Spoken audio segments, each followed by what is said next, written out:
Od nedavno Hrvatski Telekom u svojoj ponudi ima mobilni Max TV. Usluga omogućava gledanje televizijskog programa na računalima bez potrebe za dodavanje TV kartice. Ono što je korisnicima vjerojatno zanimljivije je gledanje TV programa na mobilnim telefonima ili tablet računalima. To znači da ćete neke od omiljenih programa ili emisija moći gledati i svugdje izvan svoga doma.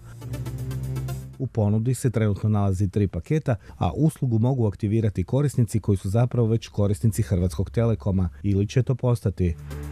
Obzirom da se radi o novoj usluzi koja je zanimljiva kada smo izvan svog doma, Hrvatski Telekom ima i promotivnu ponudu do 31. siječnja 2012. godine. Max TV To Go je dostupan samo preko HT-ovih mreža te na iOS i Android uređajima. Ono što nam se svidjelo je kvaliteta slike gdje nismo osjetili niti najmanje zastekivanja.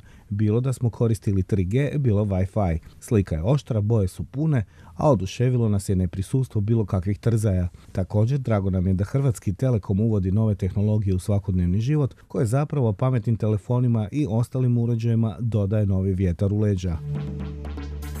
No mislimo da bi bilo odlično kada bi se usluga mogla aktivirati i deaktivirati prema individualnim potrebama. Naime, zgodno je pogledati ponekad nešto nama jako važno kada nismo kući, ali s druge strane mislimo da mali zasloni mobilnih telefona ili tableta nikako ne mogu biti nadomjestak gledanju TV programa na velikom kućnom TV zaslonu. Također tu je jedna zamjerka, zapravo uopće ne vidimo smisao programa za odrasle u paketu Sport Plus, a umjesto njega voljeli bismo vidjeti neki program s malim sportovima, na primjer stolnim tenisom.